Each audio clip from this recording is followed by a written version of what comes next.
Hey guys, Brendan here with the BinSpot University. Today we're going to go over throughput rate in a little more depth. We're going to understand it mostly in terms of bulk jobs because it's going to be easiest and most applicable to us. But we'll try to get it in a little more detail to understand it more thoroughly. See how you can improve your logistics, your throughput rate, and everything you do day to day with your bulk jobs. So first things first, super basic. This is just the flow of what happens in our service. You have the queue. That's either the job waiting to be done, or if it's a bulk job, the bin sitting there waiting to be cleaned. Then you have the actual cleaning itself, and then you have the finished project. Not to be confused with lead time. Lead time would be someone calls you, they get on your schedule, and then you finally give them the finished service or product. That could take days, weeks, etc. What we're going to look at is throughput rate for the actual service itself of our services. This is applicable to any service you want to do, any horizontal integration, any other add-on services. Today, we're going to look at it through the lens of trash bin cleaning because, once again, this is BinSpot University, and it's going to be a very clear and easy example of how we use the actual cleaning to determine our throughput rate. Before going any further, this is going to look a lot different for everybody. So this is, once again, just an overview. Hopefully, you can use the concepts and the ideas here to apply to your business specifically, right? There's going to be different constraints. There's going to be different variables that are going to affect you, that are going to affect the job. And you need to use those and understand, as the leader, as the manager, what you're going to do to accommodate and make the best of the situation. The constraints, your own constraints, is how many trucks or trailers do you have? What's your water capacity for each for the clean water? What's your hopper? What's your gray water situation like? If you have a small trailer, you might need to get more water. You might need to dump more gray water more quickly. And the spot you're doing this bulk job on might not have water or a place to dump, or they might. Those are constraints. Labor, is it one person? Is it yourself? Can you get a part-time guy? Do you have 3, 4, 5 people? All constraints. Other variables, right? The learning curve, we're not going to go into it too much here, but if you stick on one task, either over a long period of time or even just for a day, you're going to get better and more efficient. If I'm doing one task all day long on a bulk job, I'm getting better and better and better at it and more efficient. Whereas if I'm going between, hey, I'm going to do 20 minutes of cleaning the bins by hand with the rag. Now I'm going to go on the power washer. Now I'm going to do this. You lose that efficiency for the learning curve. Site logistics, we're going to use bulk jobs since it's the most applicable here. Is the site big? You have a place to put the queue of bins. Do you have to move bins across the lot? Are you going to have to unstack them first? So understand where you're actually working and what that's going to look like. And then the biggest one for us, guys, is the bin's condition. This isn't a simple supply chain logistics widget construction plant where it just goes through the system and every single widget takes the same amount of time. We know that this is going to be highly variable depending on how the bins are. When we're at a residential monthly house, they're pretty good. We get in and out of there. If you go to a bulk job and you see some of these bins, it's going to look disgusting. And you could spend, and I'm sure if you're in the industry, you could spend 20 minutes on a bin and it still only looks just a smidge better. There's even bins that you just simply can't do. But that's all part of the variables, seeing what the average bin is going to look like, so how much the average time it takes for those bins. We're going to use those to understand our situation. So everything I say, take with a grain of salt, because in our bulk job lesson, we're going to go in much more detail about the actual specifics and planning to actually do the bulk job. Today, we're just looking at it through the throughput lens. Okay, let's start off with the cleaning process. Now, I'm not going to spend much time here. If you're new, this is just under the basics of how we clean bins. If you're talking about bulk jobs, look in our bulk jobs lesson. It's going to tell you how we actually have to do every step to do a bulk job. So I'm not going to baby us through this right now. First you got to prepare the bin, degrease it if you want, get the trash out and move it. You power wash it, you put it up for the blondie head, you bring it down, you spray the outside, whatever your company does. Then you scrub it, you scrape it, you dry it, all the quality control stuff. Next in asterisks, dumping and water fill up. If we're looking at this per day or per job or per bulk job, you might have to do it, you might not. You might want to distribute the time out throughout the bins, throughout the whole throughput. You might want to just ignore it and say, hey, at the beginning of the day, we're going to allocate the time for that. We don't need to worry about that in terms of our throughput on a job itself. Or it might depend. Your bigger jobs you do, your smaller jobs you don't. You deodorize the bin, and then final movement. If this is tricky, go find one of our other lessons, but let's use this as a stepping stone for throughput. Great. Now we can look at each step and how much time it takes. So let's just say, going quickly, takes us 90 seconds on average to prepare the bin, 120 seconds, 2 minutes to power wash it, 90 seconds to scrub it by hand, dry it. If we do every 100 bins, it takes us 20 minutes to dump, driving there, dumping. Let's say 20 seconds a bin will allocate if you want. Say every 60 bins, you have to fill up for 30 minutes. probably like a trailer. I mean, for me, it's much more than that, but let's just say you allocate 30 seconds a bin for a fill up. Deodorizing takes you, I don't know, 20 seconds, 30 seconds, and that final movement takes you a minute. That's how long it takes a bin. And this is just an example. It might take you more, it might take you less time. Any one of these stations could take you more or less. But let's say it takes you 7 minutes and 30 seconds, or a throughput of 0.13 bins a minute. Now, this isn't really what we're going to look into, because this is in our industry, this is not a process in a factory where it goes from one station to the next and they're working simultaneously. This is probably looking like one employee going to a house and they do one step after another. So we're not looking at throughput yet. We're still giving ourselves some context, because here it's going to take 7 minutes and 30 seconds. There's no bottleneck, because it doesn't matter how long it takes. You have to finish that station and then move on to the next and move on to the next. So if you're going to a house, you got one employee doing each station sequentially. It's going to take 7 minutes and 30 seconds, which is probably the better number here than 0.13 bins a minute.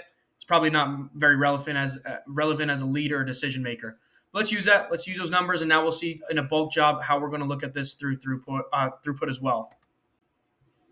Now, the last thing we're going to do before looking at it through a lens of throughput is the bottleneck, which we're going to have to use throughout the rest of this lesson. The bottleneck is the place in our process where it takes the longest to get to the next station. If we were looking at this like it was a factory and each station was working at the same time, then power washing, that would be this station that we had a bottleneck. Right? If we're working sequentially, like we said, there is no bottleneck.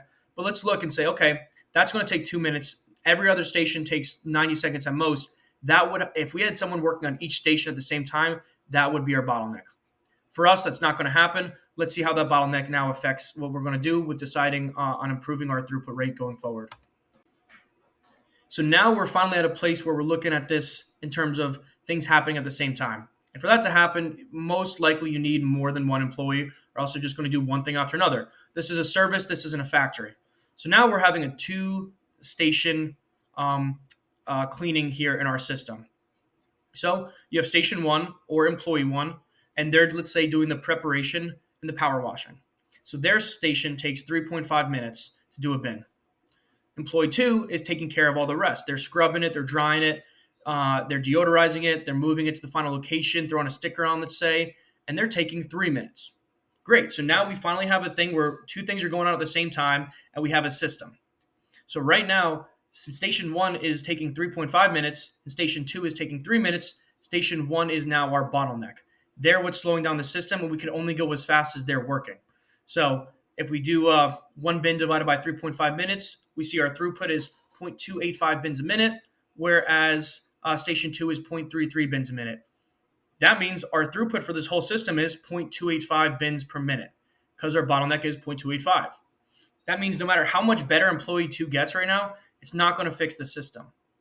Now, in the bulk section as well, we're going to teach you ways to get around this, because right now we want to look at this more mathematically about throughput. But let's use a quick example here. Employee 2 is now going to be waiting 30 seconds after every time they finish their bin for employee 1 to give them a new bin to do, which kind of sucks. What they could realistically do is, okay, in those 30 seconds, they're going to go over and start helping with some of the preparation of the next bin. And that way, during those 30 seconds, they're helping prepare. Now they come back, they do their bin. Station 1 now has a little less preparation. Maybe they even beat them to the next bin. And now it's a pretty synchronized system, because employee 2 is always helping out. So they're always doing something, and they're lowering the employee 1's time of throughput. And now it's an even system. We can do that pretty easily here with bulk jobs, is even our system just by taking excess time that you're waiting around and just jumping over to the other station and helping out. We'll see how that's even more possible here in the future.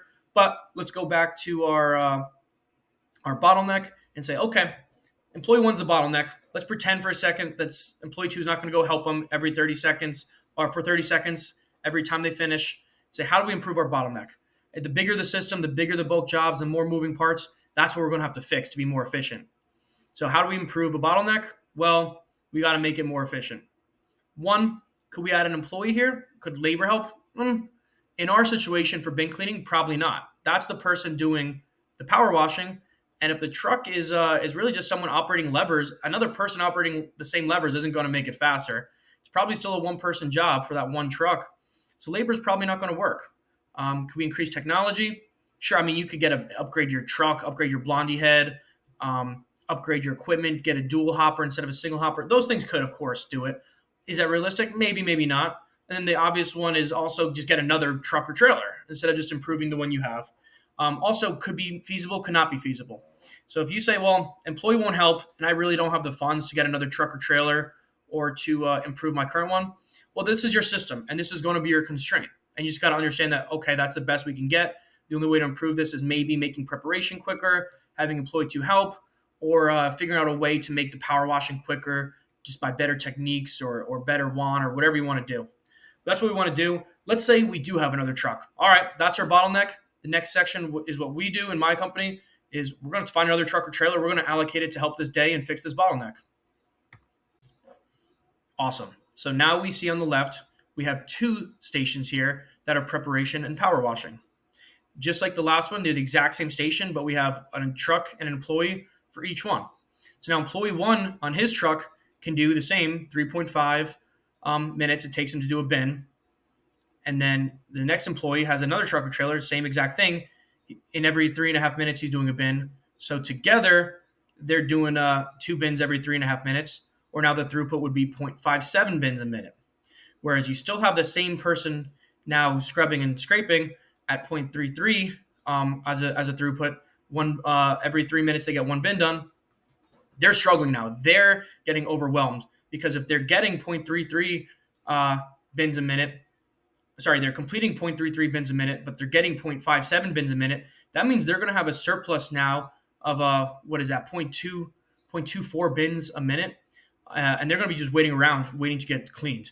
So now employee 3 becomes the bottleneck. But this is good now because now the bottleneck is increased. It used to be 0.28, and now our bottleneck becomes 0.33. Our total throughput rate becomes 0.33 because our bottleneck's throughput rate is 0.333. This is awesome. So we just improved the system. The only problem now is we have a queue building up. Now, is that logistically possible? Depends on your site. If you're at a site where you can have plenty of space and those extra bins are just building up, not a problem. If you're at a place where maybe you don't, well, now all of a sudden now you're having another issue going on. Once again, with what we're trying to do here, it's not that hard to go to our bulk lesson where I'll teach you how to do this, but it's not hard to actually fix the issue with some hands-on. What's probably going to happen here is you're going to get a queue, and at the end of the day, employee 3 is going to be the throughput rate of the system, and they're going to have an excess amount of bins at the very end. Say you got through your whole day and there's 20 bins left over. They did their best, but because you have 0.24 bins a minute piling up, there's 20 bins left at the end of the day. Super easy. Employee 1 and employee 2, they're finished. They just come over. They just start helping employee 3 scrubbing bins, and then it goes by 3 times as fast for those 20. So you still have a day in which the system as all is closed because all 3 employees, which is a station, all 3 stations, essentially end at the same time because they're interchangeable. In a factory, that's not the case, right? If this was shirts or widgets, one part of the factory, one machine can't become another machine. But here, this is a business, a service business. One employee that does one station when they're finished can help another. Or like our last example, if you're the scraper, the scrubber, the deodorizer, and station 1 struggling, well, when you have that 30 seconds waiting for a bin, you go help them prep, put the greaser in, take some trash out with the grabber. Super easy. So anyway, overall, as a recap, throughput rate is the rate in which our actual services can be conducted, and it's going to be constrained by our bottleneck, which basically comes down to between our trucks, equipment, and labor, depending on how many systems and stations we have, what is the most optimal way to get the bins through the system in the most efficient way possible using the resources that we have. Your job as a leader is to not only figure this out and give them best resources, but to make the plan so that you do have the best throughput rate.